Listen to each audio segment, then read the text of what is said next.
One nation, under God, indivisible, with liberty and justice for all.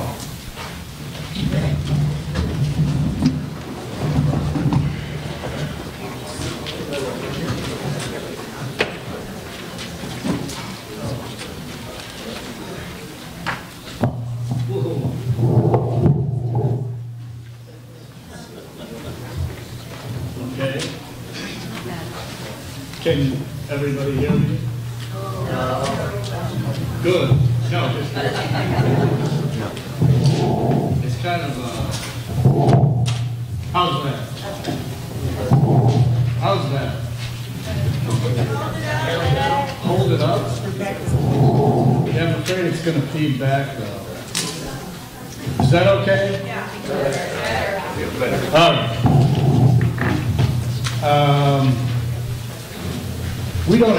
We usually start at 6 o'clock and our public hearing is scheduled for 6:15 and I think it's already 6:10.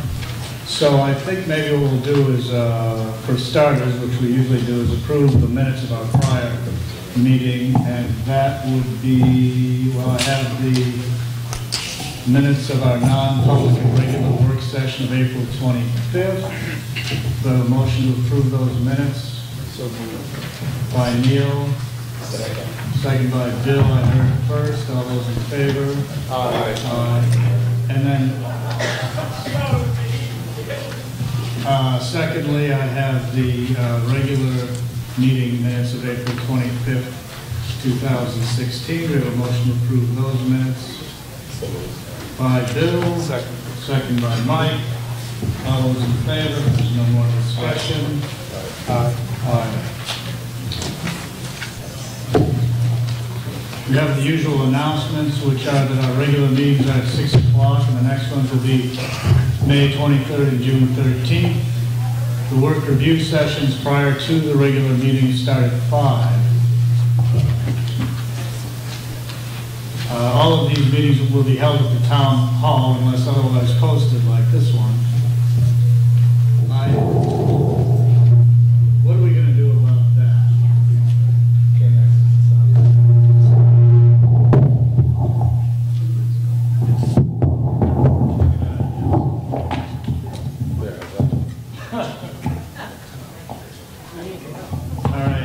I'm going to try this. I guess that's better, huh? Yeah, that's better.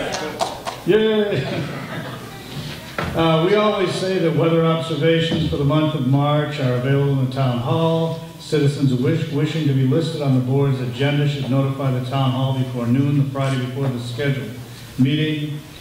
Town offices will be closed on Monday, May 30th in observance of Memorial Day.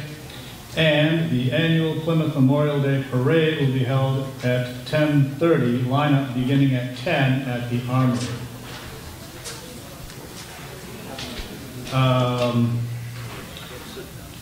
What time is it?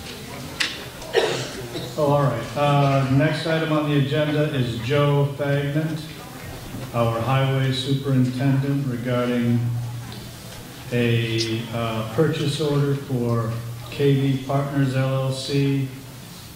Oh, is Joe here? No.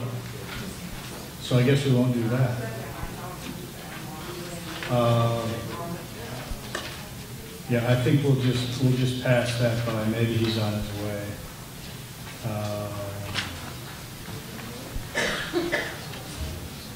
There is, under new and other business, Bell Road Phase 1 amendments for engineering services. There is a proposed motion here. Does everybody have that, or is it just me? Does somebody want to make that motion? Make a motion to accept the purchase order for the engineering on phase 1 Bell Road. I think you're talking, are you talking about the KV Partners thing? Yeah. I think we moved on from that because Joe wasn't here. Yes, sir. Okay. You've already approved, this is engineering for the grant that we received. Okay. And we have approved to use our town engineering. Yeah. So we don't need Joe. John, you want to make that motion? I'm sorry. There's actually... Make a motion for the safety department And hear you. All right, so we've got a motion by John and a second by Neil. Somebody said I can't hear you, but the motion is to approve a purchase order for Bell Road Phase 1 engineering costs of $27,000, 20,000 of which is coming from FEMA, 3 from the state, and 3 from the town. Any discussion on that motion? If not, all those in favor? Any opposed? All right, that takes care of that.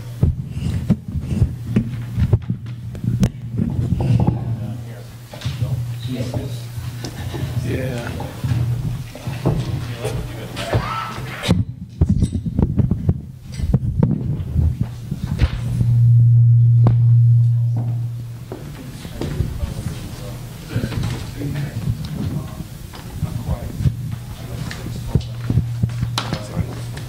How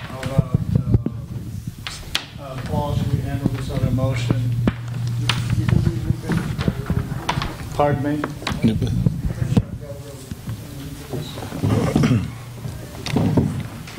you want to go on? Pass the mic down to that side of the table. We're going to try this other mic down to that end of the table. Would someone like to make a motion on the Bell Road Phase 1 amendment for engineering services?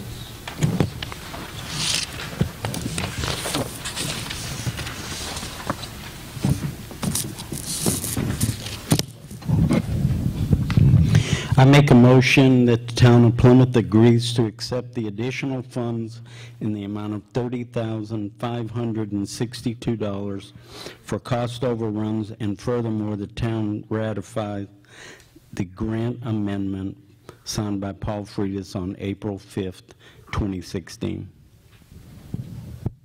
Second. All right, motion by John, second by Neil. Any discussion? If not, all those in favor? Aye. Aye. And I think with that,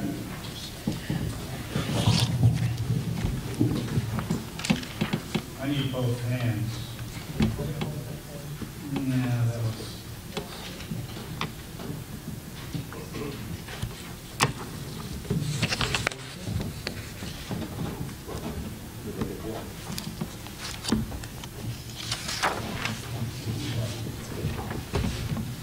We're just waiting for 6:15.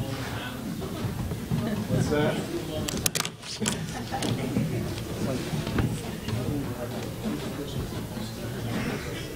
All right. Thank you.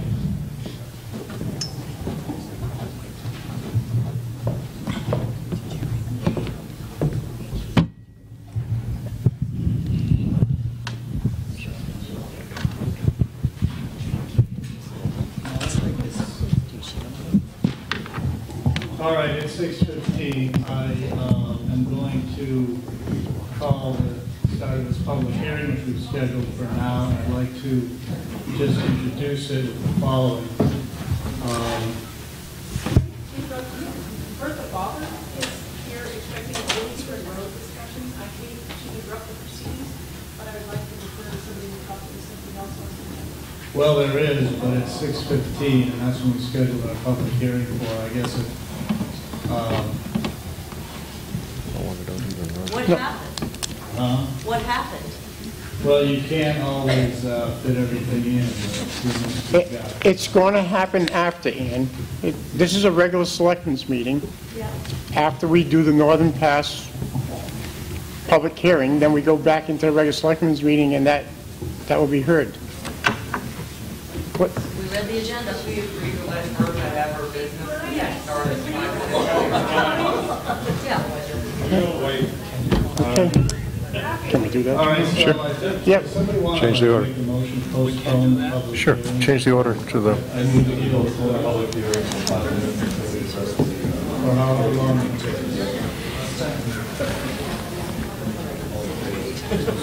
All those in favor? Aye. So, all right, we have a,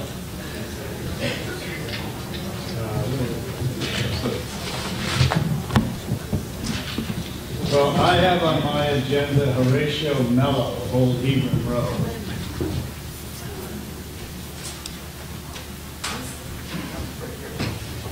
Is that you? Well, come on down. Probably the best thing is to go to the microphone over there.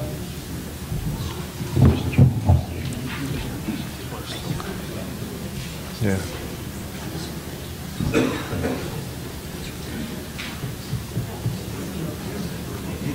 Good evening.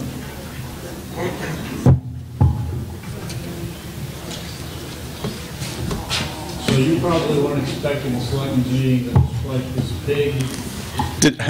Was unsure what to expect. Everyone insists that you go first. Okay. So It's you're on. pretty simple. I guess what my question is what can we do about the conditions of the road on Old Hebron Road down towards Texas Hill? Because it seems to be an issue almost year-round. During the mud season, it lasted for probably almost 2 months. I'd call Joe often, and I would get, we'll get to it, and we drove through it for almost 2 months, and now the road was graded a week ago, and the ruts and potholes are all back again. The road, once you go past my house, going up towards Bell Road, is in okay condition, but down on the lower road is in what I would call horrible, unsafe condition year-round. So I wanted to see what we could do about getting something done with that. Okay. I know we've talked to Joe about this. We can I open won't that to forget you. conversation as well? Pardon? Are we going to open that to the other residents of Old Hebron Road as well? Yes. Thank you. Yeah. I know we've talked to Joe about this some because you've spoken to him before. He's Several times. to us about it. And I was sort of expecting that he was going to be here, but he's not, so he can't address it directly, but I think it might be better if we had this discussion with Joe, just because it's hard, since we don't live on that Hebron Road, not that familiar with it. Yes. I know what he's told us, but I'd rather have him here, I guess, to discuss with you. I guess why is he not here? Is there, I mean, what, did he not know about the meeting? Probably not. I'm not really sure. Is Paul here? I'm here. Mike. Okay. So can Paul speak for him? To some extent, I'm sure he can. Okay. I mean, that's who I've been having most of my conversation with is Paul and Joe. So I would expect if I got to a meeting that somebody would be here to talk about it. He might be at the town hall. Okay. And he was handling an emergency at the end of the day, so it happens. Okay. I mean, can you speak for him as far as what's... I'll do my best. Okay. So do we have any plans as far as what can be done with the road? What are the As I plans? told you in March, when you first called me, it was already too early for us to go out and handle our dirt roads. After that, the snow did leave Plymouth earlier than it normally does. And we normally don't get to the roads, Horatio, until at least 3 or 4 weeks after you gave me that second phone call. I explained to you at that time that our grader was down. It's still down at a tune of $35,000. It's broken down. He did his best to rent a grader. The week that we said that we were going out to your place, we rented a grader. A week later? Within, it takes, all the contractors were using their graders. Horatio, you're a contractor. They were all in use. We found a grader, we rented it, it broke down within 24 hours. It took another week to repair it. As soon as it was repaired, it did your road first, in reverse order of what we normally do, to try to accommodate you. They did most of the road, except for down the bottom of my hill, which took another week to get to. So they did the top end of the road, the lower end of the road was And there not were done for a also week. things that the highway department asked you not to do prior to the winter season that you went ahead and did that disrupted the road. That has nothing to do with this discussion whatsoever, Paul. If you want to take that offline, that would be more professional of you, but that has nothing to do with this discussion. You know that cutting in a driveway has no effect to the lower end of Old Hebron Road. So if Joe was here, we'd have that conversation between the three of us, but that has nothing to do with what's on the table. Please disregard. Move on and give me the plan of what we're going to do. Don't tell him what to do, though, okay? Okay. He can speak for himself. Horatio, respectfully, we've repaired your road last week. It's the road's in bad condition again. I mean, and respectfully to me, why are you bringing up a subject of me cutting in a driveway into the road that's causing problems? The road bands just came off a week ago, couldn't get any equipment up there to do anything with it, and we told you that the winter came in and the project wasn't completed. Now it will be corrected. I was going to continue to explain how it impacted the other situation, but I will save that for another time, Okay, as you indicated. okay. So I guess what I'm doing here is I'd like to find out what can be done, whether the board or Paul or Joe, to make improvements to Old Hebron Road. I think Old Hebron Road is pretty much the way it's going to be. The lower end of Old Hebron Road needs some work. Horatio, you've got to understand, I've tried to explain this to you throughout the winter. It's a historic, scenic road. Most of the residents there like it the way it is and want it the way it is, and I have to respect the whole town. I try to satisfy everybody. It's very hard to satisfy everybody. It's very easy for me to get everybody upset. I'm not saying that it's not a historic or whatever scenic road. What I'm saying is it's 90% of the road is in good shape. The lower end of that road is in really tough shape. I'm not saying that you need to pave it. I'm just saying it needs repair. What you're doing to it now is putting a Band-Aid on it time after time. And the residents that are out there that has the institutional memory to back this statement up, they know what part we could repair and what part we couldn't repair, and what the state would allow and what the state didn't allow. And we did the best we could to accommodate the state and the residents on that road. And this is New Hampshire. And after it rains, our roads have to start all over again. And the washboards the splash creates the potholes. After the potholes, we get the trenches. It's A day or two later, that seems unreasonable, but that's how many people we have in the highway department. It's not the only road in town. We are not forgetting you on purpose. Nobody's being punished on purpose. We serve the town the best we can with what we've got. And right now, our grader is still down. And for all the residents of Plymouth, we keep renting that other grader at a very high cost to the townspeople to continue to fix that road. We're not neglecting it. We're not below the standards that New Hampshire tries to put out there. Doing the best we can. okay.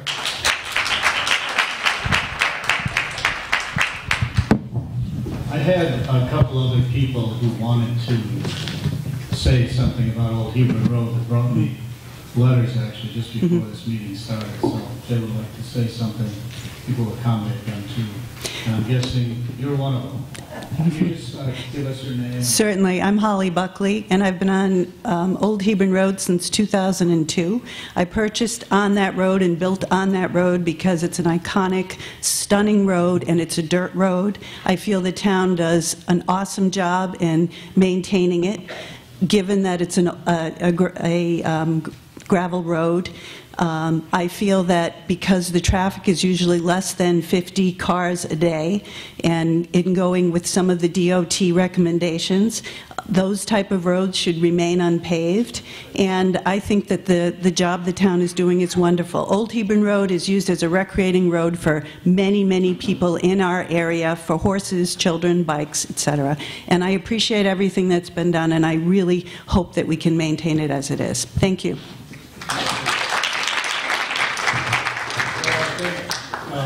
Mrs. Spaulding? I don't know if you can hear me or not. I own more than half of the land along Old Hebron Road. Every every time a piece of property came up for sale, I would try to buy it because I wanted to preserve the look and not have odds of buildings and stuff put on that road. And we have maintained the charm of the road, and I know, you know, we're all able to cope with the mud once in a while. That's what living in the country is all about. And I think so long as it's kept in as good a shape as it's been, I hope no major changes will be made to Old Hebron Road.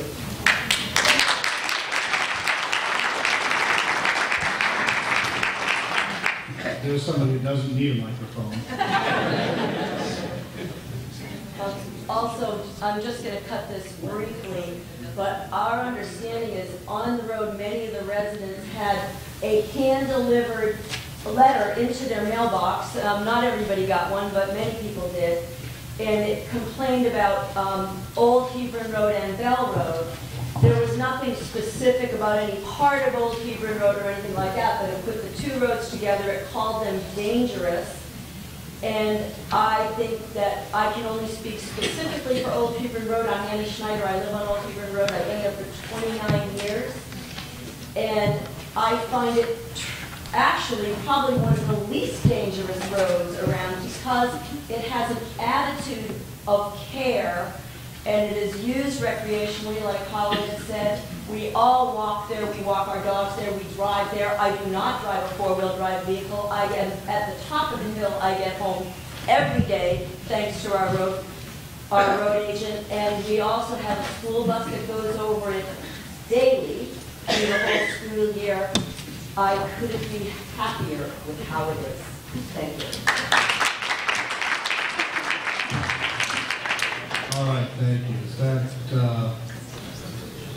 We will speak to Joe and see if there's anything that he thinks needs to be done. If you'd like to come to another meeting, maybe where it's a little quieter, we can do that too. Let's move into our public hearing here. I just wanted to start it by saying a couple of things that I went to the trouble of writing down. And everybody here's had a chance to take a look at it. As you all know, I think, the Plymouth Selectboard is on record as being opposed to Northern Pass and has obtained intervener status with the SEC. The original proposal that we opposed some years ago called for towers through Holderness. Approximately a year ago, Northern Pass changed its plan and proposed that the power line be buried from Bethlehem to Bridgewater and that it followed Route 3 from Woodstock to Bridgewater. They are currently planning to bury it in Main Street in Plymouth. We announced at our last board meeting that we had scheduled a meeting with representatives of Northern Pass and our attorney, John Radigan. This meeting occurred as scheduled on May 4th, and we told them again that we were opposed to the project as it has been proposed. We discussed with them the fact that their current plan would be unnecessarily disruptive to the town if approved, and discussed whether there might be other more sensible routes if the project is approved. If this discussion with them is going to continue, it will have to occur before the SEC makes a decision. Although no conclusion was reached and Northern Pass is not planning to further consider an alternative or any engineering unless we ask them to. The purpose of this hearing tonight, as we have announced and noticed it, is primarily to hear from residents of Plymouth concerning this issue so that we can be informed of the town's concerns. It appears there are people here from other towns, and I understand this hearing was publicized by others. We are going to give preference to Plymouth residents tonight, and if there is time after they speak, we can hear from others. We'd appreciate it if anyone who has something to say would try to keep their comments to 3 minutes or less. And bear in mind that we're primarily concerned as well with the impacts to the town of Plymouth. And with that, we didn't have a sign-up sheet or anything, so I would ask that, first of all, Plymouth residents who would like to weigh in on this, raise their hand or head for the microphone, maybe. You're the closest.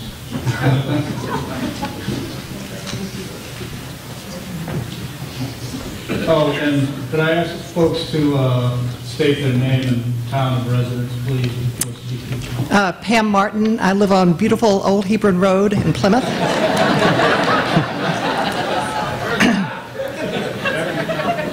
4 years ago at the town meeting, Plymouth passed a petition warrant article for a rights-based ordinance for sustainable energy. Out of 117 votes, 75 or 64% voted in favor.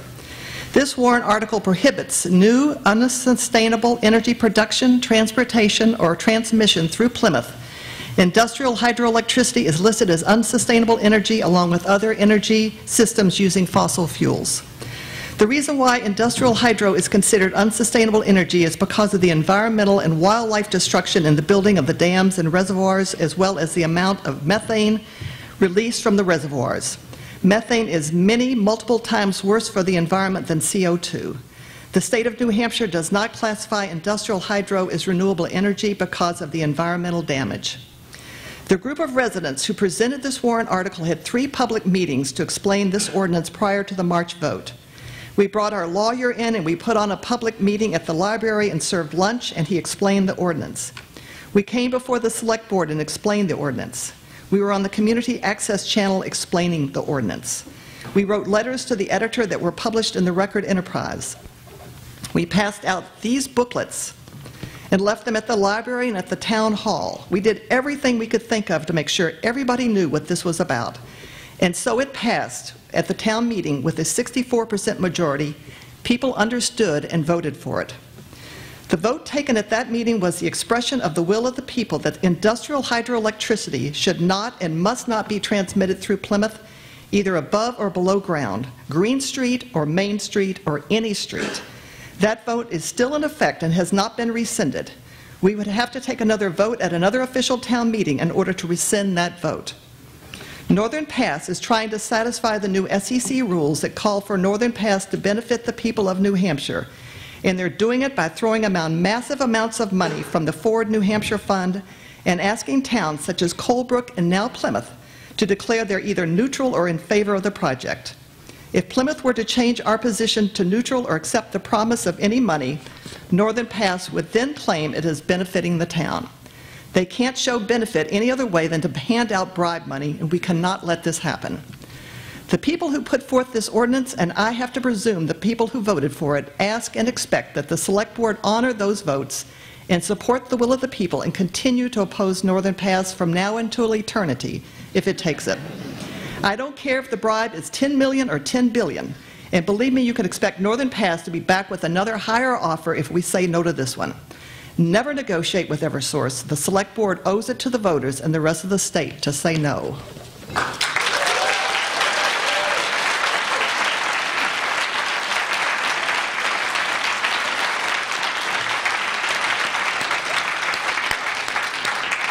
I wanted to make one announcement before I read my remarks. There are petitions being passed around, and these petitions have been available, I think, since last Thursday. And as of this count right now, 458 petitions have been signed. 63 of those are merchants in downtown Plymouth. And there is a wonderful balance between residents of Plymouth and residents of New Hampshire who are not Plymouth residents. And I think that speaks to a certain form of solidarity that's significant here. First of all, thank you very much for giving us this opportunity. Could you identify yourself? Oh, yeah. Dick Hage, beautiful Smith Street, aspiring to up there on Old Hebron Road. 6 years ago, in 2010, the Plymouth Select Board chose to honor the will of the people by registering Town of Plymouth opposition in the presidential permit interventions. In so doing, we joined 29 other towns in an act of solidarity. all voting overwhelmingly to oppose Northern Pass. And I want to thank you as a board. Some of you may have been on that back then for doing so. That opposition has only grown larger and stronger since 2010, as immensely negative impacts of construction and the deeply unethical behaviors of Northern Pass and Eversource are being increasingly exposed. In my 43 years as a New Hampshire resident, 41 here in Plymouth, I have never seen such mass-scale consensus about the values we hold dearly. That beauty matters, safety matters, property values matter, clean and sustainable matter, homegrown matters, flora and fauna matter, and what we as custodians pass on to our children and to theirs deeply matters. Those precious values do not matter to Northern Pass. There's no question about that. But the billions of dollars in projected profit with no benefit to New Hampshire certainly do. Nor in my 43 years have I witnessed so many people, so many towns, indeed nearly an entire state, stand so tall, so long, so consistently for what is right for all of New Hampshire, not just Plymouth, but all of New Hampshire. Plymouth is right to remain staunchly opposed to Northern Pass, and thank you, Mark, for what you read in stating so.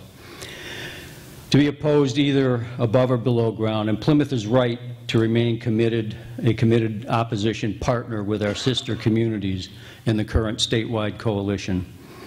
I respectfully ask you to continue being good stewards of our collective values, to be perfectly clear to Northern Pass that we will not accept bribes or dirty money of any amount, that we don't do business with unethical parties, that we will not shrink from strong opposition to harmful neutrality, that we can see through Forward New Hampshire as nothing but forward Eversource profit. I ask you please to simply stay the course so that Plymouth can hold its head high and say to our neighbor communities, we stand with you. And I ask you to demonstrate this by vigorously participating in the intervener process with our partner communities. Our fellow citizens deserve nothing less. Thank you very much.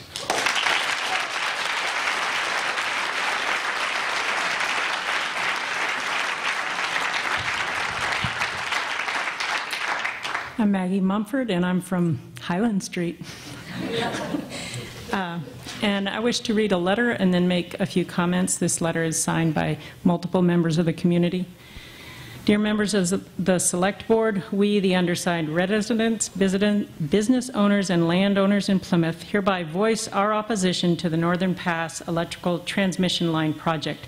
We applaud you, the Select Board, for formally registering Plymouth's opposition back in 2010 as part of the U.S. DOE's proceedings, and for becoming opposing interveners in January 2016 in the current New Hampshire Site Evaluation Committee permitting process. As Chair Conklin voiced in the April 28, 2016 Select Board Statement of Position, and here again tonight, the Town of Plymouth and the Select Board are on record as being opposed to Northern Pass. And he further stated and repeated tonight, we feel Northern Pass would be extraordinarily and unnecessarily disruptive.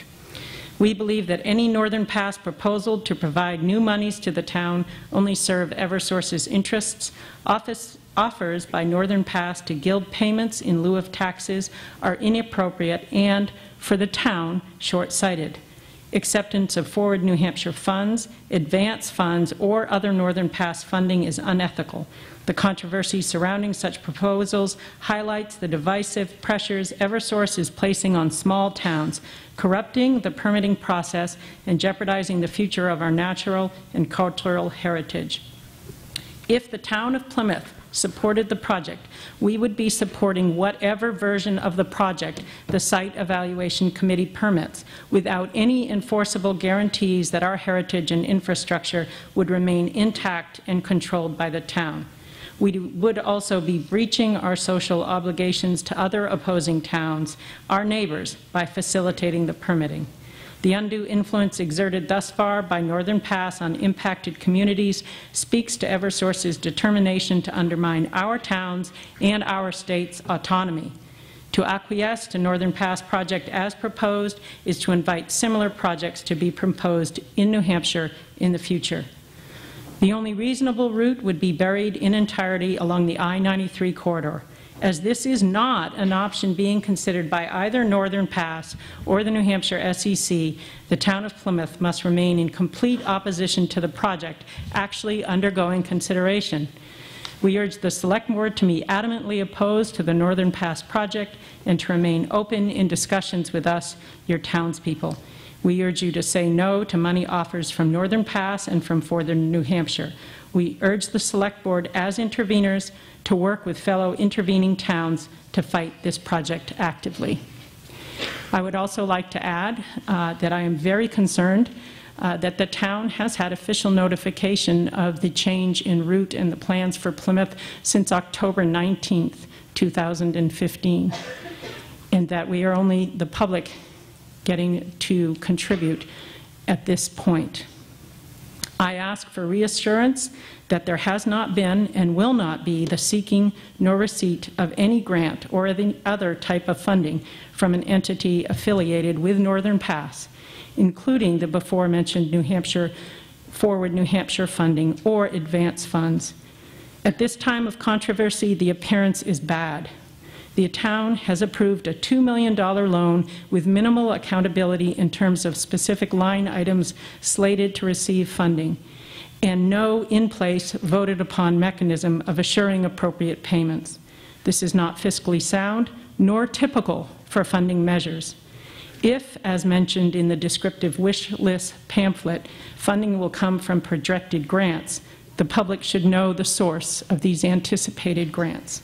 I have significant concern that the funding measure passed at town meeting is a step in the wrong direction and leaves us vulnerable to view any potential Northern Pass funding, no matter the consequences later, as appropriate, which it is not. Thank you.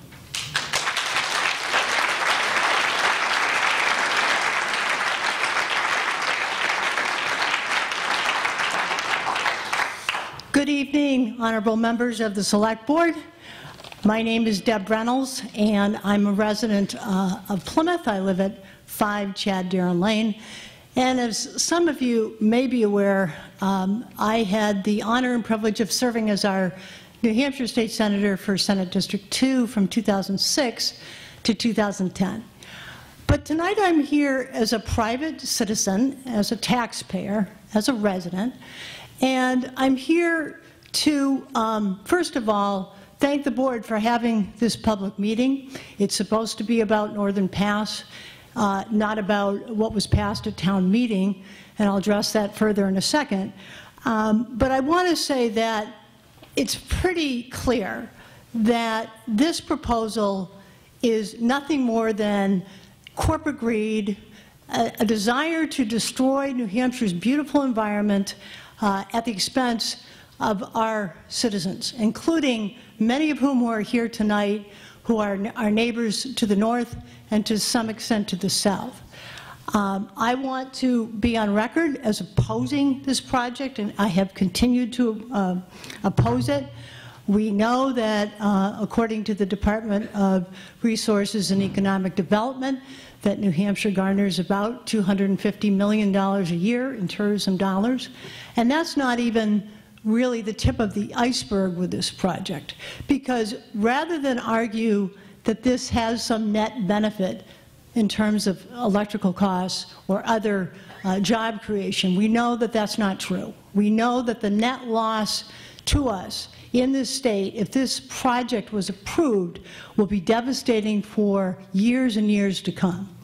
So I want to say, on my own behalf, that I join with my neighbors from up north in Stewartstown and Sugar Hill and Franconia and Woodstock and down and down and down until we get to our town in opposing this project. I stand with them, and I believe that really reflects what our values are in the state. As some have mentioned, in my humble opinion, the only palatable solution for this project would be for it to be buried along the Interstate 93 right-of-way. We understand that that is not what they're considering. I think we have very great leaders in this room, including Representative Suzanne Smith and our Grafton County Commissioner Martha Richards, who would be working to support legislation to do that. But all we hear is, no, we can't possibly do that. I want to mention, too, there was some reference to town meeting, that the bonding that was passed unanimously at town meeting is a bond. There's nothing hidden or sinister about the town trying to take responsibility for local infrastructure and responsibly raising money to make sure that we have correct infrastructure. So the suggestion, respectfully to the prior speaker, that that's somehow tied to Northern Passes is simply not, factually correct. So I'd like to correct the record on that. With regard to where we go from here, the town is on record as opposing it. I want the town officials to know that I stand with my neighbors. We should not support this project under any circumstances. We need to send the message that the town of Plymouth is not for sale. Thank you.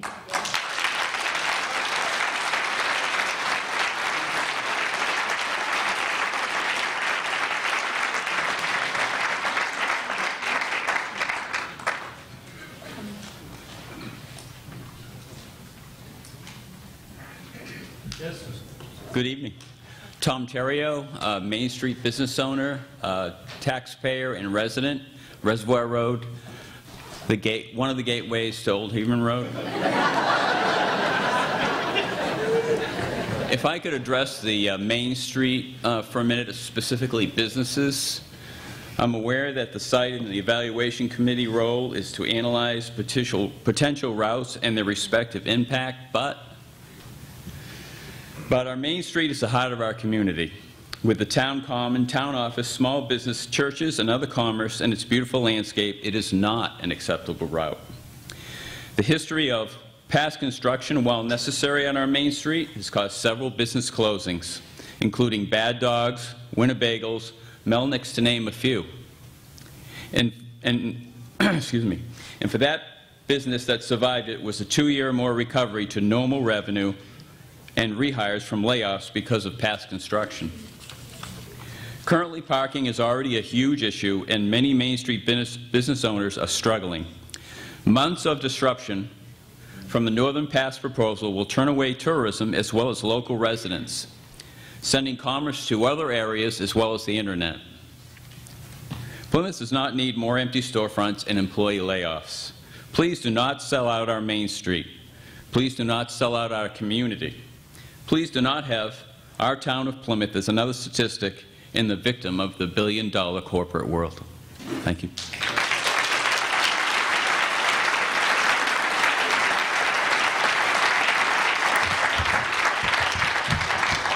Hi, I am Pamela Sharon. I live on Texas Hill Road. We also love the Old Hebron Road.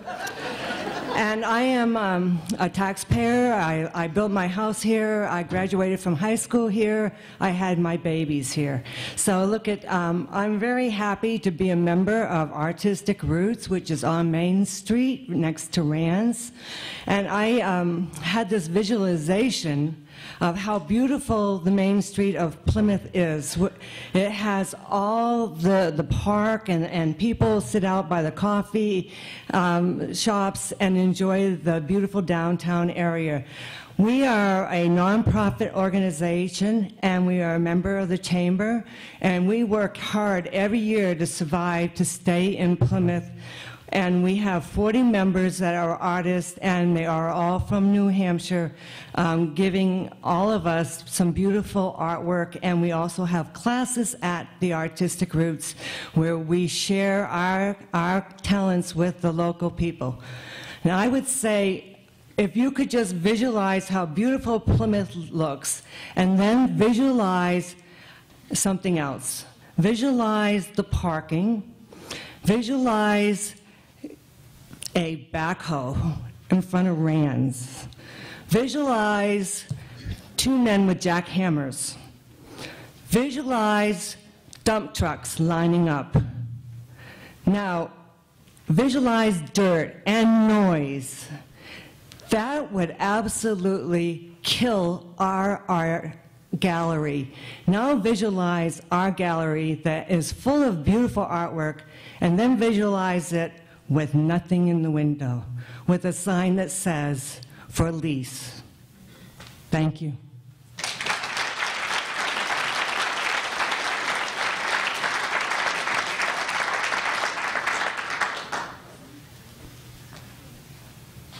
Hello, my name is Pete Martin, and I'm also from Old Hebron Road. We're well represented tonight.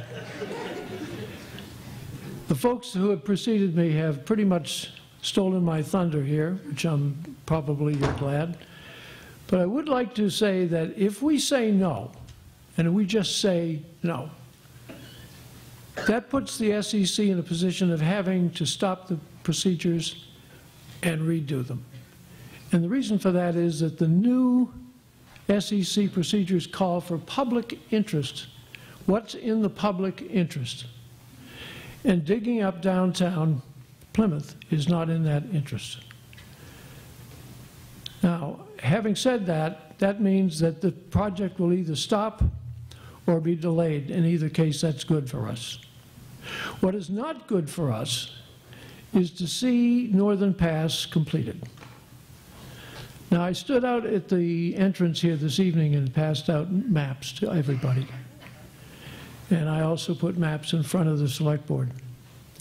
Those maps represent the greedy dream of the power corporations, especially Eversource. And Northern Pass represents the first shot across our bow. The reason they don't want to bury this entire thing is that they need to have the station that will convert the energy to AC at Franklin, so that they can build out the ISO New England 2030 power system study. By the way, you can see that on the internet for yourself. And if you look at the maps that I passed out, we're talking about 4,200 additional miles of very high voltage lines, bisecting our state in every single direction. What we cherish most would be gone. This is really, really serious stuff for us. We could kiss our tourist economy goodbye, and we could kiss our property values goodbye, and most especially those things that we treasure the most about New Hampshire, the beauty and the natural environment, will be gonzo. That's it. It'll be over. So I appeal to you all to disregard and refuse to deal with Northern Pass in any way whatsoever. Force the SEC to call a halt. Thank you very much.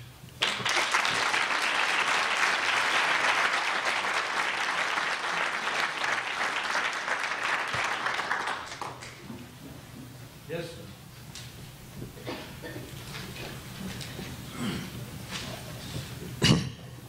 I'm John Tucker. I'm from Plymouth, and I'm sure I'm not going to get much applause. I am opposed to Northern Pass, the Northern Pass project as it now exists. It should be completely underground, or very nearly so, to be considered. And I understand that many state officials would approve of it if it were underground, even the governor, I think. However, in the spirit of discussion, I do take issue with two of the arguments that are used to oppose it. One is that the power would be too cheap and discourage conservation. I was a member of the Science and Technology Committee in the state legislature, and one argument we often heard, very often, was that the very high cost of electric power in New Hampshire discouraged new business from settling here. And I tell you, I have never heard, and someone can answer this for me, I'm sure, will this require building new reservoirs in Quebec to satisfy this? The other argument I've heard is that New Hampshire doesn't need the power. This, however, cannot just be a state issue. We don't have an oil refinery in the state, but we depend on other states to host these unsightly structures so we can have gasoline, heating oil, and propane. Adequate energy is for all regions. It's a national issue, not a state issue. Again, I oppose it as it stands, but I could support it if it were underground. Thank you.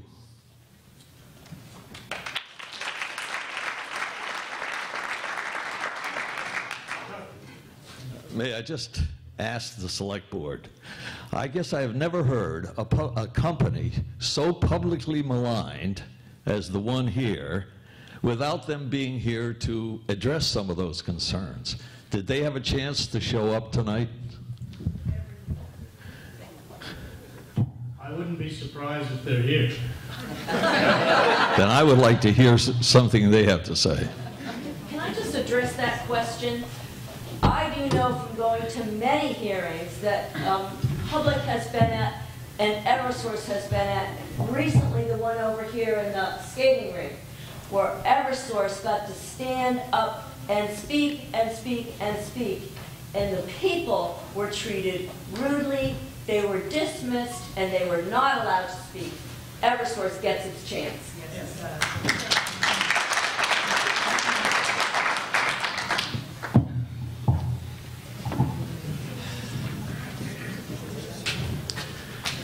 My name is Mike Courier. I'm a taxpayer. I live on Chatterton Lane. I'm not really sure where New Hebron Road is. But it certainly sounds like this is a conspiracy headed by New Hebron Road people, so I don't know. The questions that I have are not so, I guess, maybe not as important, but it's more about the nuts and bolts of our fire department, our police department, you know, what kind of burden we put on them during the course of construction if it were to go down Main Street. I know, you know, we've got some smart people up there, and I know you're going to think about all these things too, but I just want to put it out there as a consideration. And when you look at safety, you look at the fire department, police department getting where they need to go, you know, what kind of a disruption is this going to be? What lies under Main Street, and how will that impact any kind of construction going on there? Because I believe we've got some concrete and some other things in the subterranean level. I will say that I'm against Northern Pass, specifically to going down Main Street. I don't know enough yet to know whether it should go down 93 or not, but I certainly don't think it should go down through the town of Plymouth in any way. I thank you folks for taking the position you've taken. I think that you know, the town of Plymouth, we got to stick together on this. I do think it's going to impact a lot of towns around us. We're a team player with the other 28, 29 towns that are involved in this, but I applaud you for taking the position against it, and I basically just say no. If they don't get anything but no, they got to go back to the drawing board, and I'm sure they will because they have a lot of money invested in this thing. But we just need to keep it no and protect our town and make sure it's done the right way if it's going to be done at all. So thanks a lot.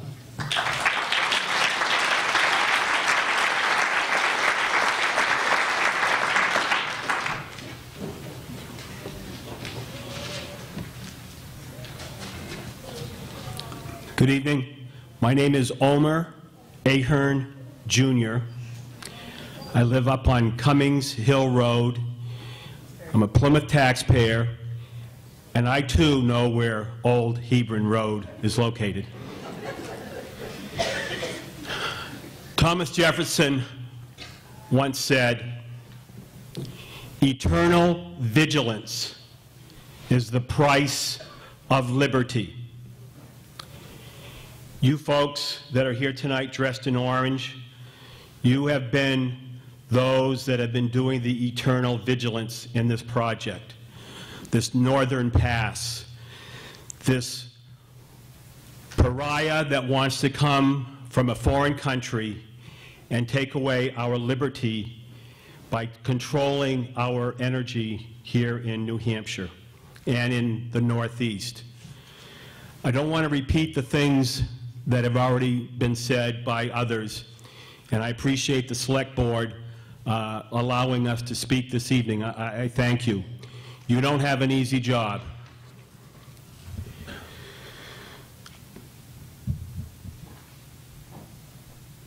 burying these transmission lines down the main street of Plymouth and Route 3 past the Grange Hall, south of the Glove Hollow Tree Farm.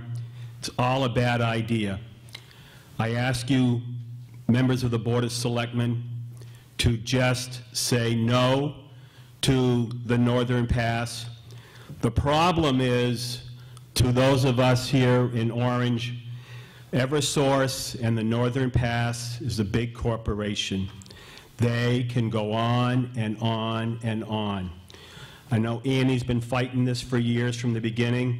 When I served on the Grafton County Board of Commissioners, I was one of the 2 commissioners that passed a resolution at a commissioners meeting saying no to the Northern Pass.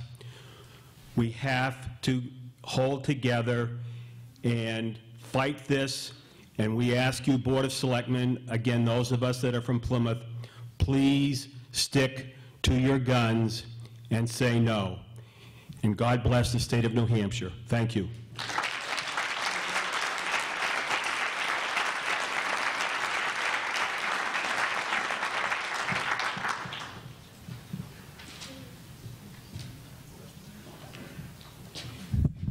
Bruce Ahern, Route 3 South in Plymouth. A lot of people here tonight have spoken about a lot of aspects of that need to be considered as far as Northern Pass is concerned, and how it's going to affect the town of Plymouth. Several of the things I have thought of are how it's going to affect the town financially. I understand Northern Pass is trying to throw large amounts of money to the town of Plymouth over a period of 10 years. There was nothing said tonight as to exactly what their proposal was, but this is just something that I've heard. Something you need to consider there is Northern Pass going to start making the payments, put the structure in, and 3 or 4 years down the road declare bankruptcy and say they can't make those payments anymore, and now the town of Plymouth is stuck with this structure without any compensation for it. The other thing is they're making the payments in lieu of taxes.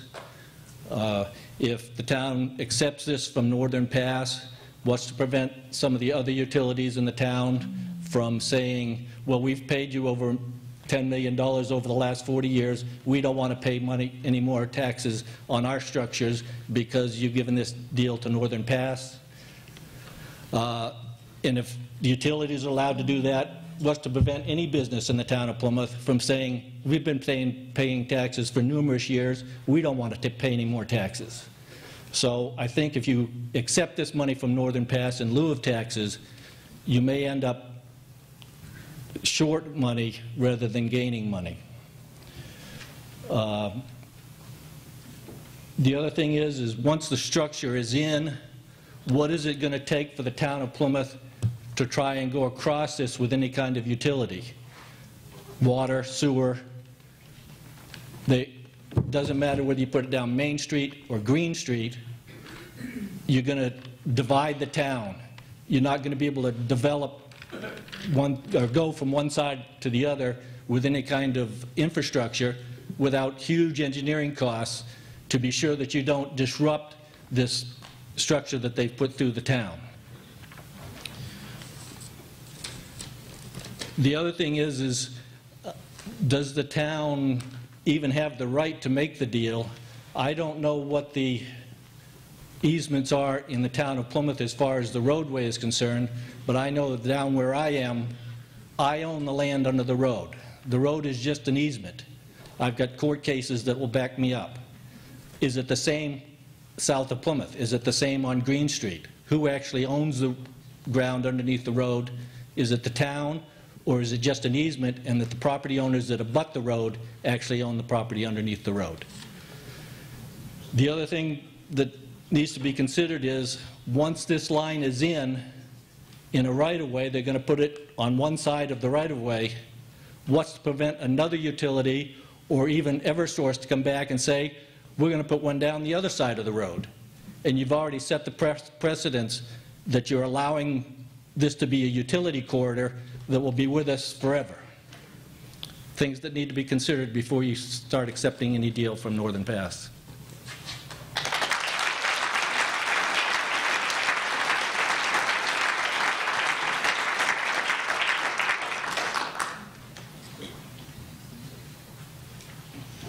I guess the Ahern's going to gang up here now.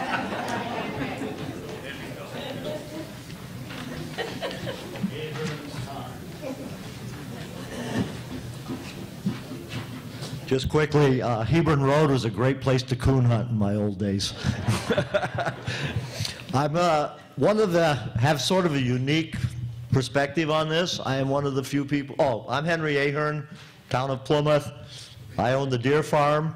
My property line is the Bridgewater-Plymouth town line, which makes me a little unique, and is that I'm probably the only one in the town of Plymouth that's going to have to deal both with burial and towers, because the towers are going to be right just beyond the biomass plant going south. I hope the selectmen will continue to take their stand in opposition to this. The idea of burying down Route 3 through Main Street of Plymouth does not make any sense at all in any way. I can't figure out how that can make any sense. I have yet to hear from Eversource in all the meetings I've attended a reasonable reason that it cannot be buried down 93, and we all know the reasonable reason is they don't make any money that way. Other than that, it's wide open. Easy, straight line, straight shot. So I applaud the selectmen of the town of Plymouth to stand your ground, don't accept any money, and continue to oppose the project. Thank you.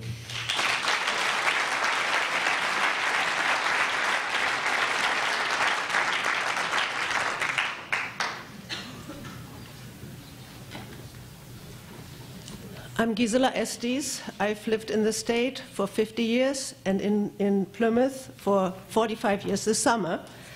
And I absolutely love this town. I have grown to love it, hesitating moving so far north where it's supposed to be so cold. I live on beautiful Maple Street. On my cross-country skis in the winter, I can ski through the woods and come out at Old Hebron Road.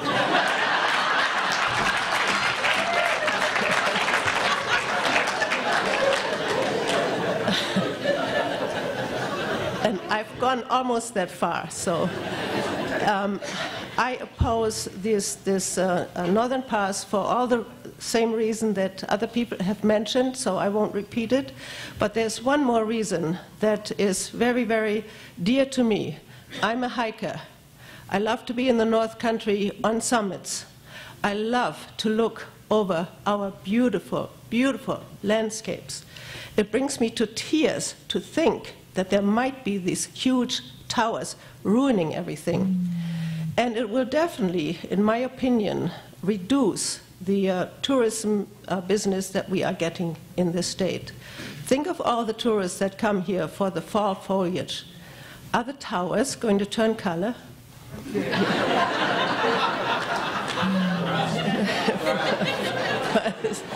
So I think burying the lines under I-93 would be the only reason that could be accepted for our town, for our state.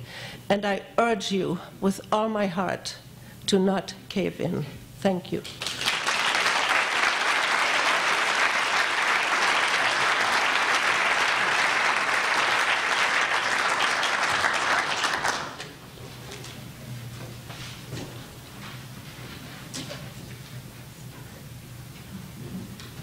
Hi, I'm Mary Crowley.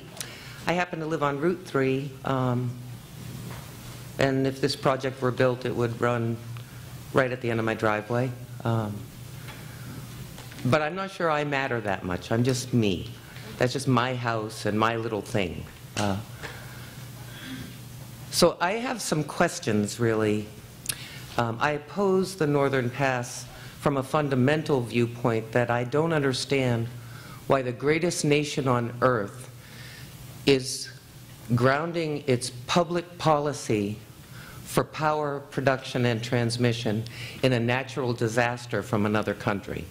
That I don't understand.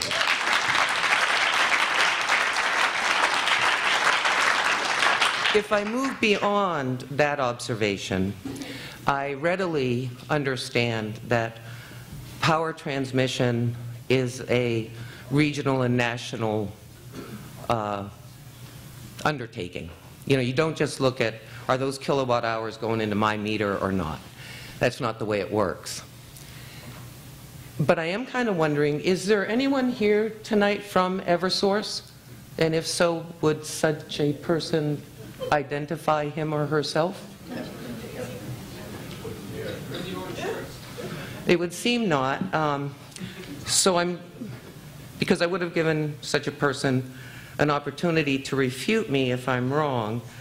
But I believe Eversource is kind of a spin-off from Public Service Company, and that it's basically a real estate holding company for transmission property. It doesn't generate anything.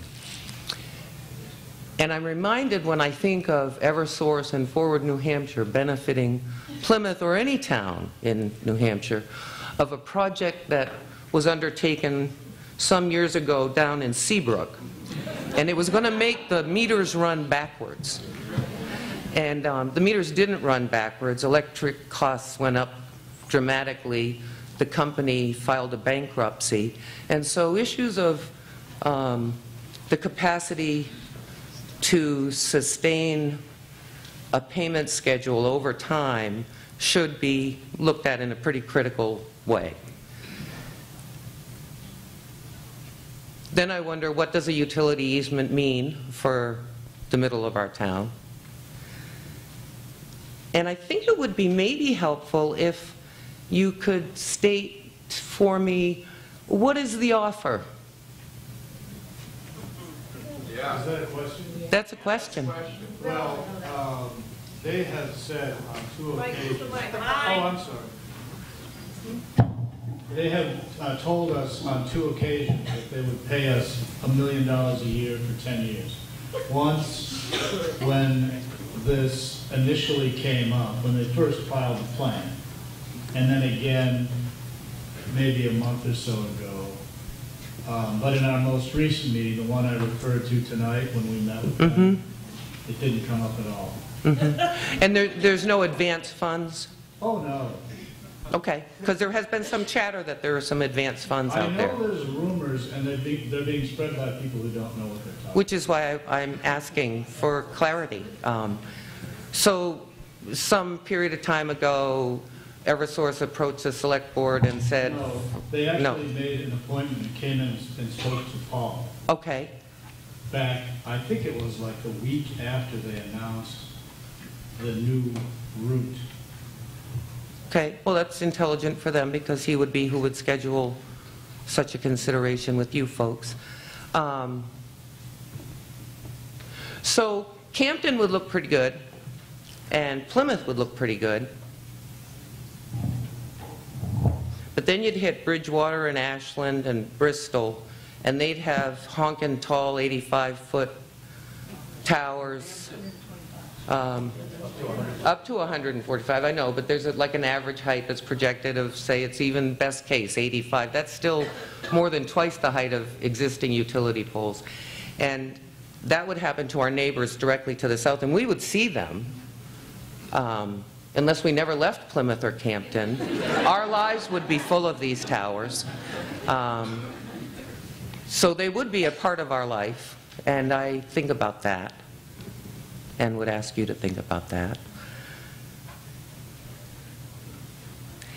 And it seems to me that if such an undertaking were agreed to by the town of Plymouth, which I sincerely hope it will not be, you know, $10 million isn't chump change. But in the end, many years down the road, I think our neighbors in towns like Ashland and Hill and Bristol and New Hampton might look at it as a $10 million spike fence, where our yard looks very nice, but their landscape is blighted.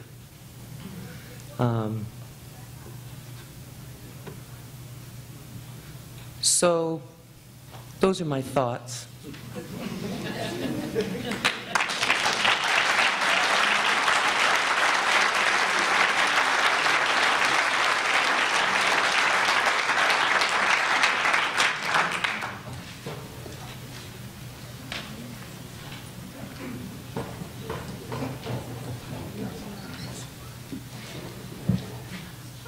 I'm hoping I can be heard. My name is Barbara Spike. I'm here as a resident of Plymouth. Did a little bit of research on the web. Tonight, I didn't get a chance to do a full blown-up thing, but I pulled up Northern Pass.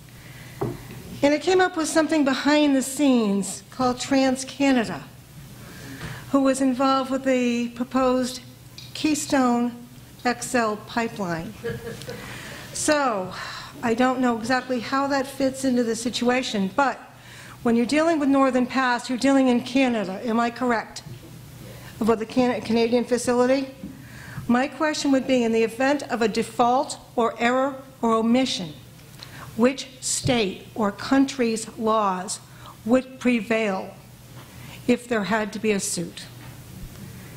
And the other thing is, any of the contractors they are proposing to use, how many of them are familiar with the geology of Plymouth, which happens to be fairly unique in the amount of alluvial rock we've had come down from the down history. We have an awful lot of rock here, and we have very unique features. So thank you.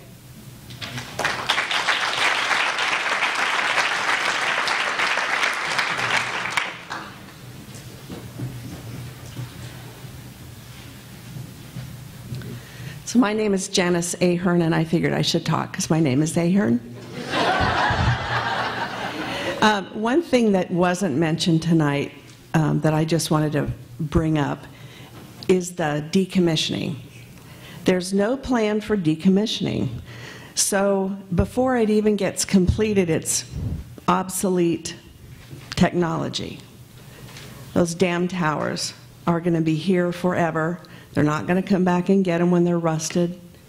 And I think that's a huge, huge part of this. Burying it is the best idea, but where we are concerned, where we own the land under it, why do you think they didn't just do eminent domain and take it? Because they knew it would never fly. They don't have a right to our ground. We own it.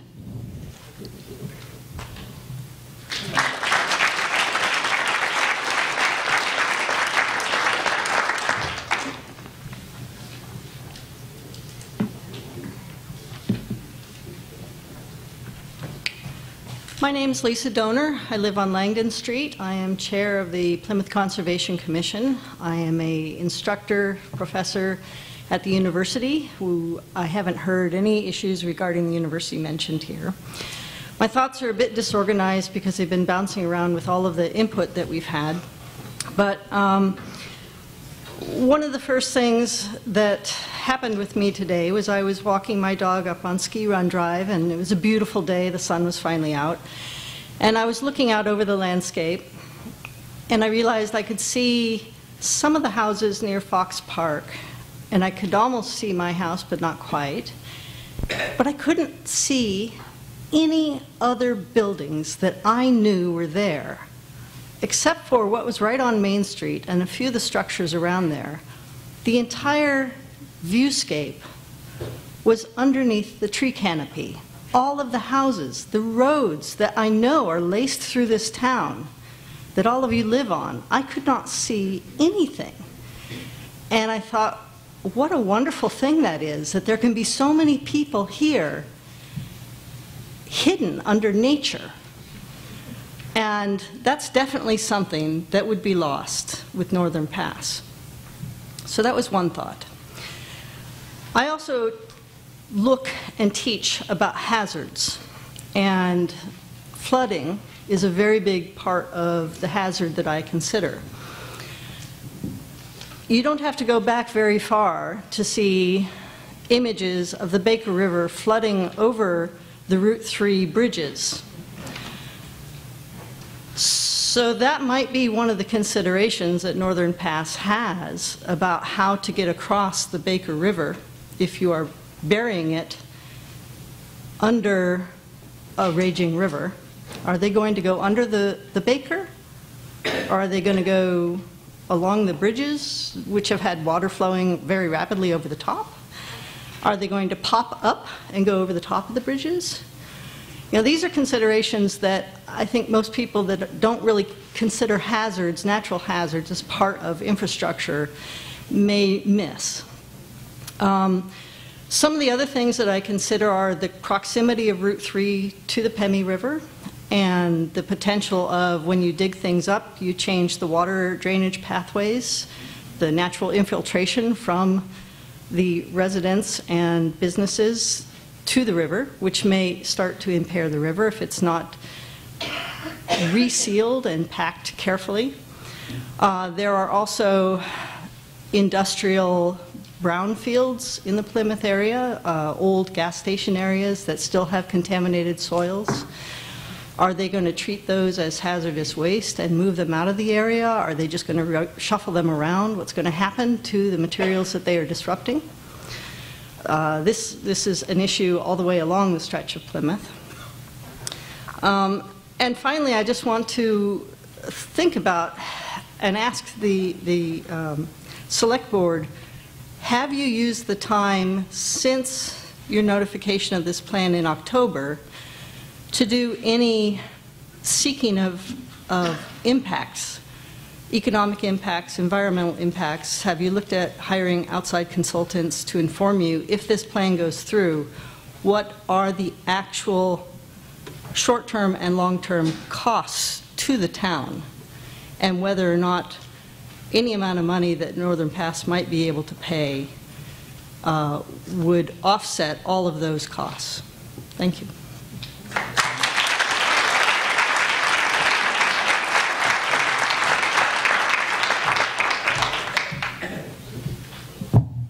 So far, I found if I wait a minute, somebody gets up. Yes. I apologize for talking twice. I wanted to be sure everybody had a chance to speak. Oh, Martha, go ahead. I'll wait in case you say.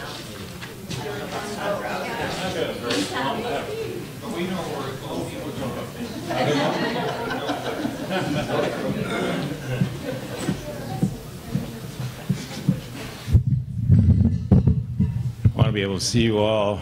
So I'm Steve Brand, and I own the small store right next to Artistic Roots,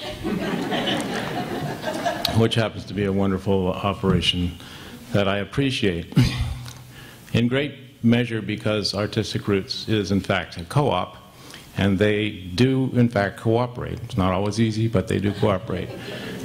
And I think that's one of the themes here that we need to focus on, is cooperating with our other state communities and other state stakeholders, because we have more than Plymouth at stake here, even though, of course, this project would come right through my front door,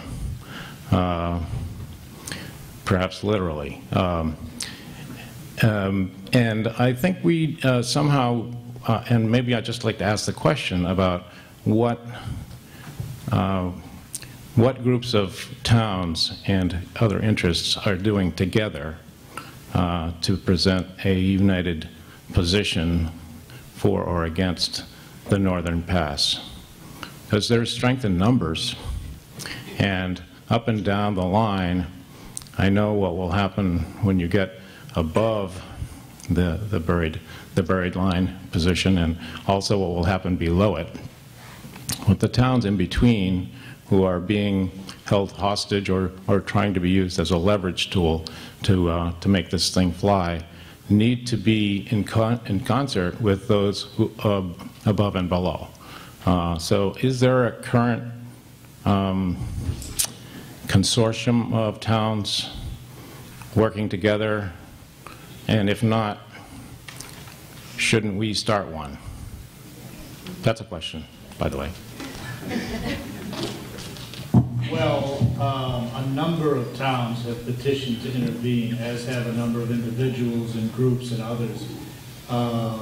The county commissioners, for example, are an intervener with somebody else, with nobody else, okay. And the town of Plymouth filed a motion to intervene, and it was granted, and then there was a discussion about grouping these interveners together, because I think there was 150 of them or something like that, and the SEC didn't want to have to deal with that many individual people, so they lumped them into groups. Right. One of the groups is Franconia, Easton, Sugar Hill, Woodstock, and Plymouth. So But that has to do with intervenor status, am I right? Yeah. So I guess what I'm asking is for you, not necessarily as formal intervenor statuses, but in discussion and in concert and in cooperation with other towns, that we join together and find a common message that we can use both with Northern Pass and with our state government, who I'm really disappointed with, have never done a thing that I could recognize as being proactive in terms of finding us a buried root situation. Now, I know there's legislation, but we need to speak with force and with numbers, and having a group of towns along the route doing that would make a big difference, I think. Thanks.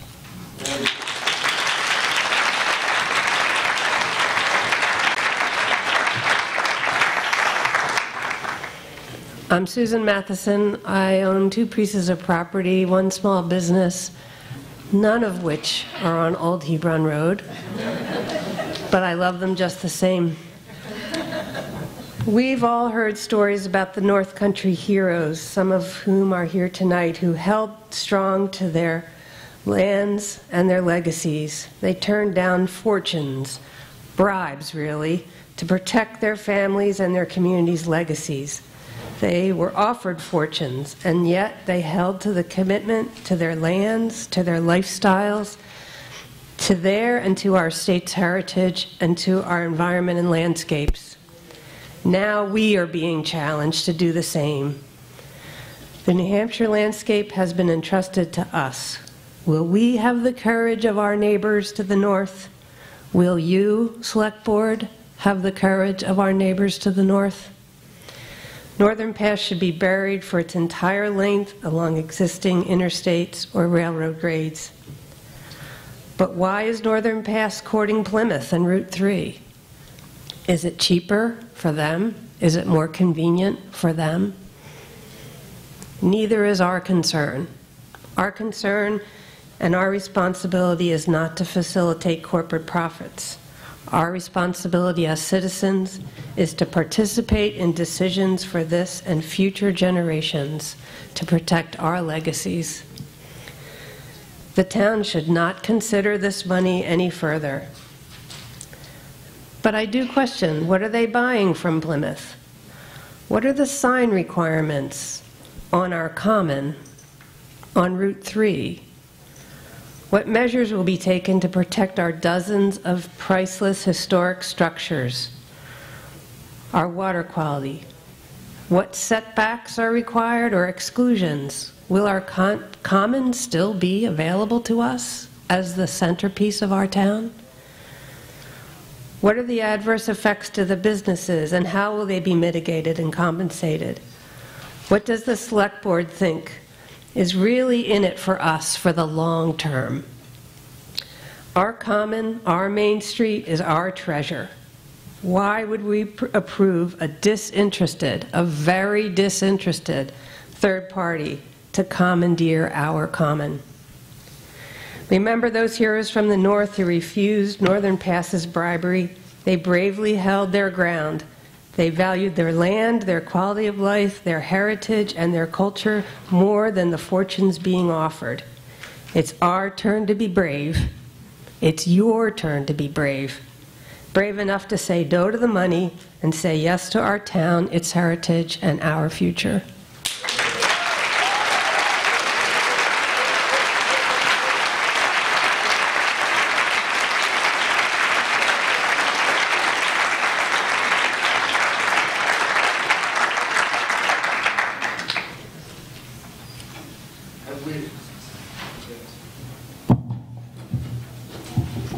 All I have to do is wait a few seconds.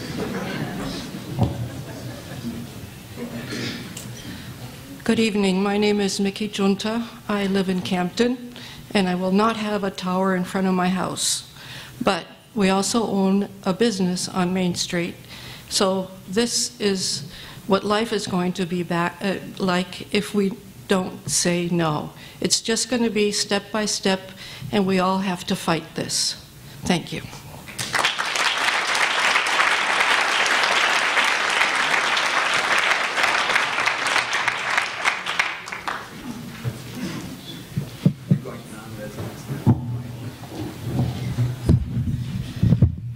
No, I don't live on Old Hebron Road, but I know where it is. I live across the river from it. Good evening, everyone. I'm Martha Richards from Holderness, and it's wonderful to see so many familiar faces tonight. It almost makes me wish I was on the campaign trail with this captive audience. To be blunt, as you know I can be, and cut to the chase, since many of us have been in this fight for over 6 years to stop Northern Pass, and more recently to demand complete burial of this unwanted and unneeded project, I, as a Holderness resident and your Grafton County Commissioner, am urging the Plymouth Select Board to reject the bribery, the dirty money, and the unethical and stinking behavior from Northern Pass now.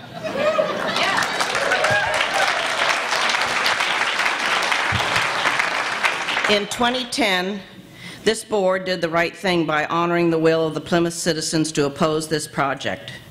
There was solidarity up and down this 192-mile route, telling the then Public Service of New Hampshire, and now Eversource, what a name, a big no to them and Hydro-Quebec's cockamamie plan for hundreds of outdated, huge transmission towers with a gazillion watts of power for southern New England, raping its way down New Hampshire's spine. Over these past 6 years, hundreds of us in the opposition have endured more meetings, learning about electricity, being subjected to the lies from these companies, and treated like imbecilic bumpkins. Now the tide is turning in that the SEC has Northern Pass's application. Hundreds of interveners to this project have swamped the SEC, and Northern Pass was dumbstruck by the numbers. Scrutiny is beginning. There is a big dust-up in Colebrook, and more forward New Hampshire dirty money is being dangled towards getting the Balsams project off the ground under the unscrupulous Les Otten method man. In their application, Northern Pass has to give the routing of this project, and more specifically, where it will go in Plymouth, after decimating the main streets of Franconia and Woodstock. Yes, you have heard correctly, right down our main street, ripping up the street and undoubtedly the sidewalks, and yes, causing huge disruptions to our already somewhat delicate business economy, let alone the physical infrastructure for months. Your county commissioners continue to stand totally opposed to this project as it currently stands, and will accept it only if totally buried all 192 miles under state transportation corridors, 4A all the way. If Plymouth caves, many things will happen, but the solidarity of our communities will be broken. The board's capitulation would have unspeakable reactions from hundreds. $10 million in blood money? For what? And for an unethical company who doesn't want to refile their application to change the route, but who doesn't give a damn about the economic, environmental, and personal damages to our little towns? Plymouth is the hub to so many of these towns. They are reliant on our strength. For example, Ashland faces dreadful consequences to their lagoons and aquifers. We all must stand together to say no to this dirty money and no to any Green Street alternative. I am appreciative to the Plymouth Select Board for holding this meeting and probably hearing some uncomfortable things. But please know we will have your backs when you stand tall against those Northern Pass swindlers and just say no.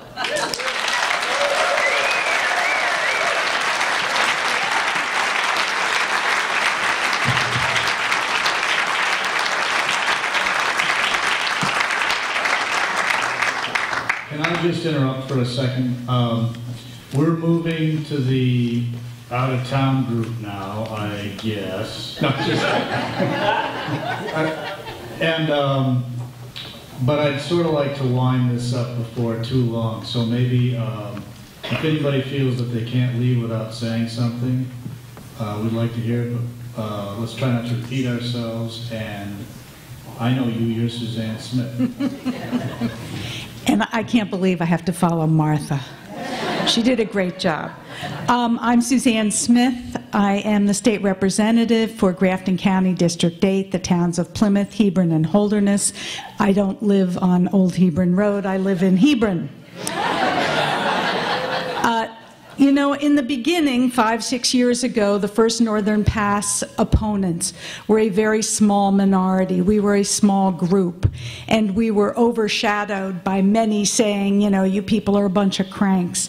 But the more that the project becomes known to people, the stronger the opposition becomes.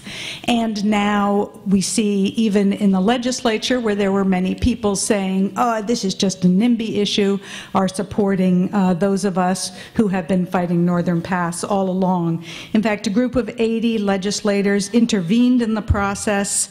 We were denied because we were told that wanting to represent the public interest of our constituents was not a valid concern. Everpass is a for-profit corporation. As more and more the opposition has grown, they have altered the route, little bit by little bit. This latest incarnation going down Route 3, instead of choosing Interstate 93, which they say isn't feasible because of ledges, and Route 3 has ledges, wetlands, railroad tracks, people's driveways, people's homes. And I would say that Interstate 93 doesn't cross the PEMI nearly as much as Route 3 does. And House Bill 626 has now passed the House and the Senate. It puts into place a process for the use of the interstate, gives them a process by which they could do it if they so choose, and if the opposition continues, that will definitely happen. As far as money that Northern Pass is offering people, they offered Les Otten $2 million alone from shareholders of Eversource. But the Forward New Hampshire Fund will not happen unless the project is approved. So the bribery continues. I urge you to stick with the people who are expressing their views and stick with the intervention process, make your voices heard, learn more, and work to protect Plymouth's Main Street and Green Street and fight for Interstate 93 burial. Thank you.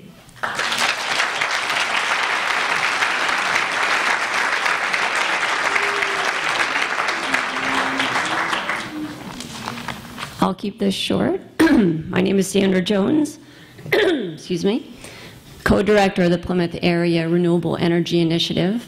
I'm proud to say over 650 families and businesses have joined the Plymouth Energy Initiative from this region over the last 11 years. And we work on energy conservation, energy efficiency, and installing renewable energy one building at a time. And if every community south of us worked on this as hard as the Plymouth area does, we wouldn't need a Northern Pass. So I urge everybody in this room and all of you to continue to support energy efficiency, energy conservation, renewable energy, one facility at a time, and this country would be a better place. Thank you.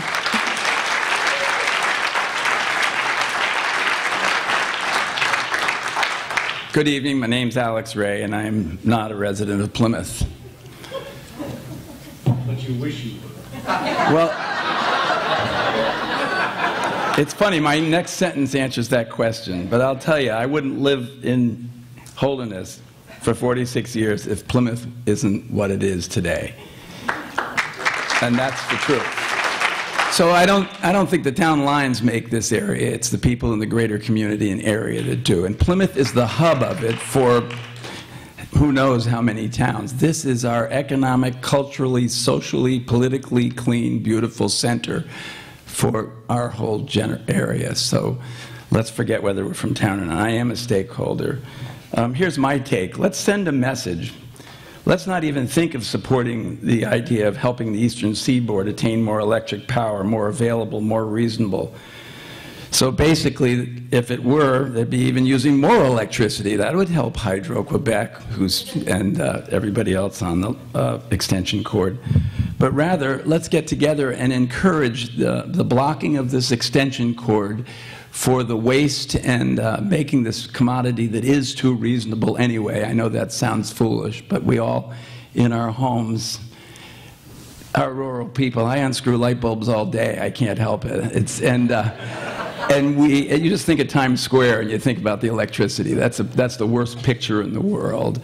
And let's not help that and support it. And let's get our brethren together in New Hampshire and say, we don't want you to waste more electricity. I'm almost backing up Sandra and her statements in another way. That's it. Thank you.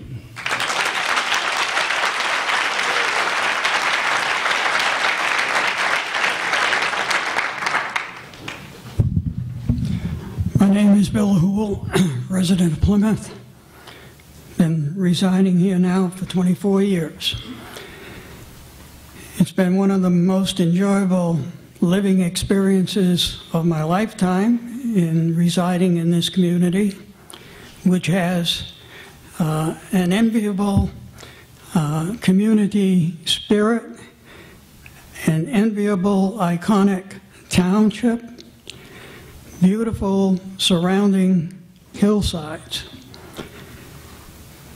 The issue of Northern Pass had its origin in the fact that our northeastern part of the U.S. has a very antiquated electric distribution net. And it's well documented that there is a great shortage of electricity to meet the demands of this northeastern region with the existing feed of power into the region and without some substantial updating of the distribution net itself. That having been said, Northern Pass may be a small contributor to the needs of the regional electrical grid, but the proposal as it relates to passing through our beautiful state of New Hampshire is very much an acronym in that the changes that have evolved in their plan from its outset have inch by inch tried to build a base of support that would erode traditional New Hampshire values. The whole notion of bringing their line through the Plymouth community is an absolute absurdity. If the state, in its wisdom, thinks that it's a project that they can benefit from and the region can benefit from, it should be run down the interstate corridor and buried underground from Route 20, from exit 29 as far down south as possible. Having said that, I want to again congratulate the board on your intervenor status that you obtained in fighting this project. And as my father-in-law once said, all you got to say is no and understand what the meaning of no is. And he said that to Onassis when Onassis was trying to acquire several hundred acres of his property down on Great Bay for an oil refinery. So I urge you, just say no, no, and understand what no means. Not through Plymouth.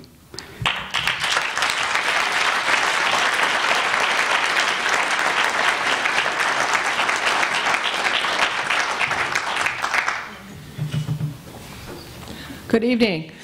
Jeannie Forrester, State Senator for District 2. and former Main Street director here in Plymouth. So I applaud all of you for coming out tonight. I agree wholeheartedly with everything that's been said, and I would say we can't, you shouldn't, let them dig up your main streets. Your main streets are critical. Whether it's Green Street or Main Street, don't let it happen. You know, we've been fighting this battle for 6 years, and I believe the tide is turning. And you've heard tonight from all the folks in Plymouth, the residents and surrounding towns, and your elected officials to just say no. The tide is turning. And if any of you hadn't heard the latest WMUR poll, has anyone heard about that? For the first time, there are more people opposed to Northern Pass than in support.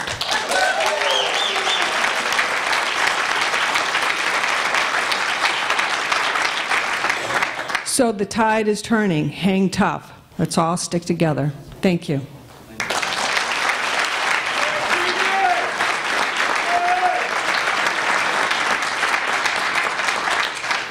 I'm Arlene Stope. I'm currently from Ashland, New Hampshire, but I've lived in...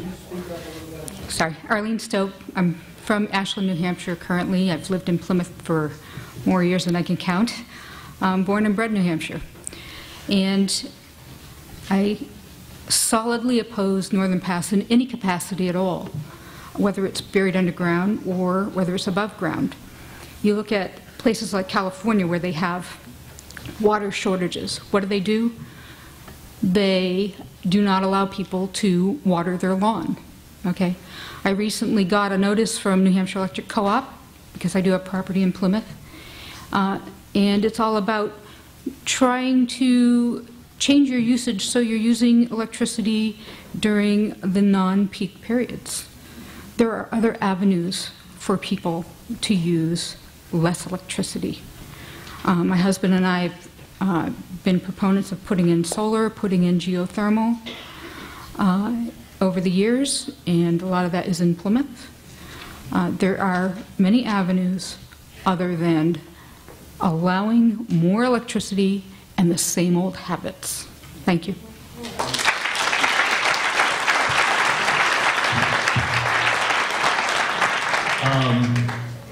How about, this is the last one, what do you say?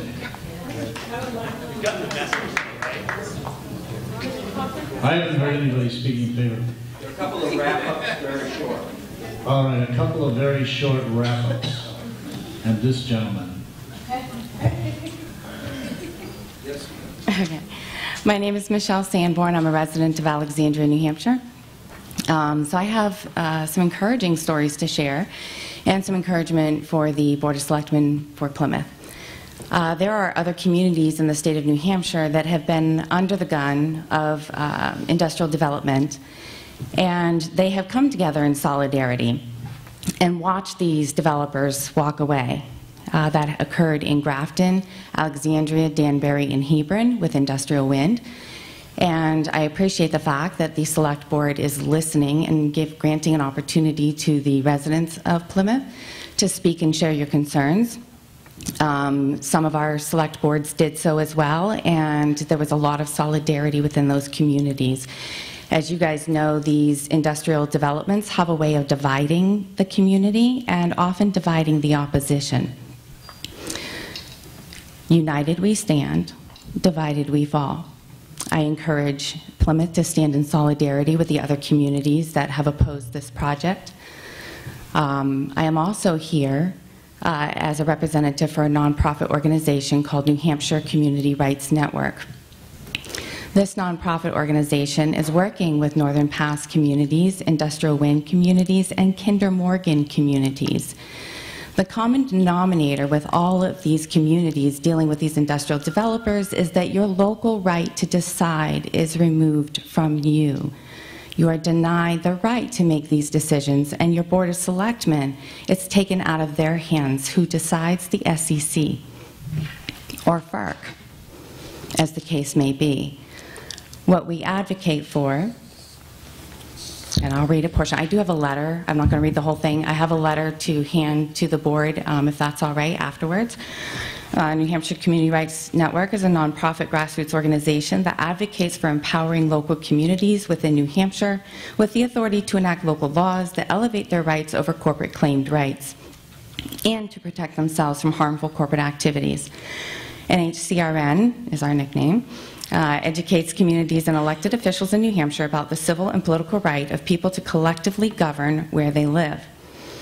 Eversource's decision to move forward with this Northern Pass project reveals the corporation's determination to exercise its claimed right to profit at the cost of your community's right to protect your health, safety, and welfare, your economic sustainability, and natural environment. Eversource plans to use Plymouth as a resource colony against the residents' will.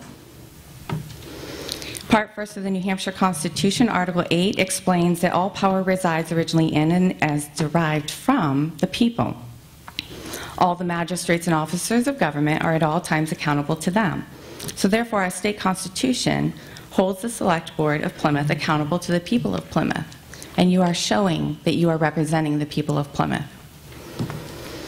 Should the Select Board, however, act in any way contrary to the instruction or express will of the people of Plymouth, you're not only violating the oath that you took to uphold the state constitution, but you're also violating the rights of the people from which your power is derived. So in solidarity with other communities, personally as a fellow community in the region, and on behalf of NHCRN, I encourage you to represent the intended and expressed will of the residents of Plymouth and stand opposed to Northern Pass. No. Thank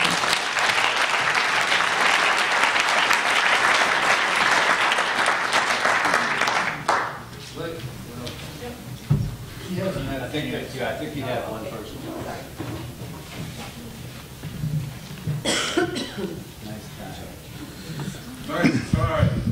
Good evening, Mr. Chairman and members of the board. And for the record, my name is Rick Sampson, S-A-M-S-O-N, as in Samson and Delilah. I am the Coos County Commissioner for District 3, which starts in Groveton and goes to Pittsburgh from Errol, New Hampshire to the Vermont border. And I will not take up much of your time here this evening, but I do wish to address a couple of questions that have been asked here this evening, and I do applaud and thank all of the people that have attended, those that are opposed and those that are undecided, and even those that are proponents of the project, which I don't think there are many here. New Hampshire and the U.S. has no energy policy, and that's the reason that we're in this predicament today. It costs no more to set poles, run wires, or transmit and distribute power in New England than it does anywhere else in the country. The reason it costs so much in New Hampshire is because Public Service Company of New Hampshire, now Eversource, owned by Northeast Utilities, generates, transmits, and distributes the power, and they set their rates. The $1 million a year that you're talking about was offered to the town of Groveton a month ago. They were offered $5 million up front, and the offer to bury the line the entire length of Groveton. They did that by soliciting the Select Board, a 3-member board, 1 member at a time. They found 1 member that was in favor, 1 member that was opposed, and the 3rd member was undecided. And that is one of the ploys that they will use in this procedure. $10 million this evening has been mentioned as chump change. It is chump change. It is nothing when you compare that to the $1.4 billion of the project. And I would urge this board to keep that in mind about this blood money. Groveton has been held hostage for 2 years on a cell tower that is managed by Eversource because the town of Groveton voted to oppose Northern Pass.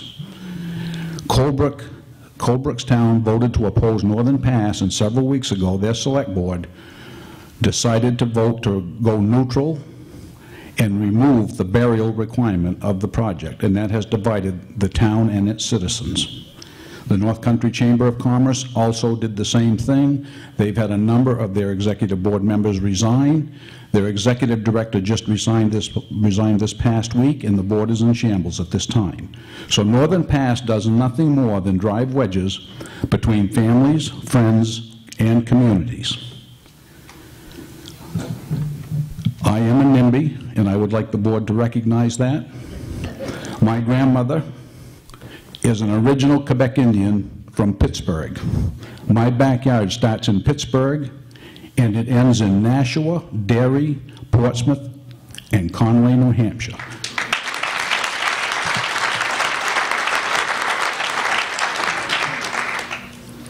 This is not a NIMBY issue. This is a state issue, and our state is way too small to be divided by Northern Pass.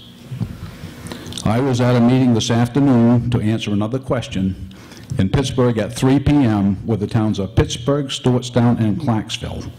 They are interveners in this process, and I was an intervener with the Grafton County Commissioners, including Martha Richards, and the Site Evaluation Committee did approve my request to be put to the 3 northern towns which are in my district. So I would urge at this time that this select board appears to have done something that very few other towns have done, and that is to hold a public forum as you see here tonight. Most of the towns have not done that. They have discussed these proposals either in non-public sessions or at their select board meetings and not offered the public an opportunity to have their say.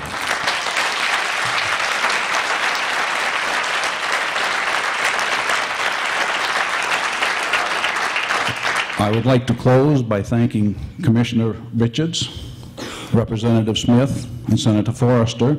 I will be here and available for any questions or for any discussion that anybody would like to have after this meeting, and thank you very much.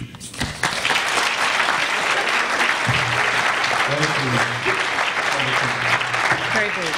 We're going to close it up, right? You're going to close it up. But and I still live on Highland Street, and I would like to thank the board very much for listening to us. I would also say that I am personally very relieved to hear that there is no chance of advance funds being involved in any kind of discussion. I would also like to say that there is urgency here. As the board knows, I am an intervener as a part of a family ownership of properties in Bridgewater. And so I have been part of the intervener process, and we are coming up upon a time of urgency. Within the next 2 weeks, you know that discovery questions are due. And this SEC process is the way to find out with legally binding answers what really is going on. And I would strongly urge you to be very active. And I think we've heard a lot of questions tonight. Maybe some are unanswerable, but many of them need to be addressed to Northern Pass. And I would encourage you to do so. And again, I very much appreciate your work as interveners. Thank you.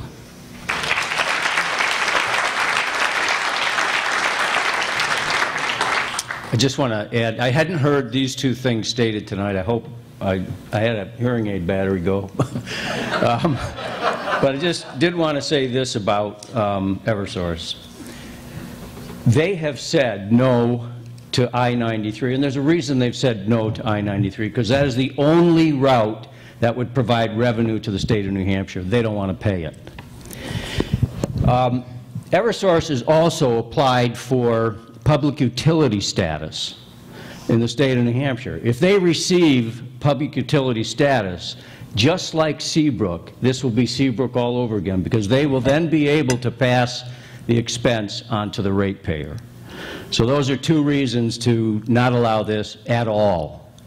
And then the last point, Maggie mentioned the intervener process. Now, there were some just fabulous questions that were posed. A good example is the treatment of hazardous waste. How do they deal with that? That could be one of the 50 questions. Every intervener and every intervener group has the opportunity to present to SEC 50 questions.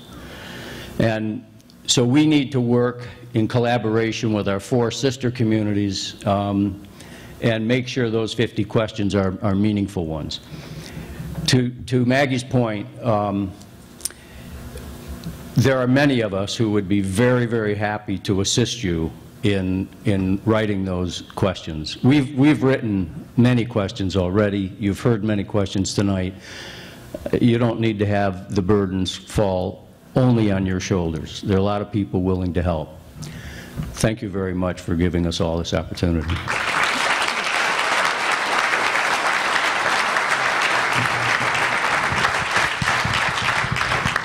you all for coming. And with that, we'll close the public hearing. So,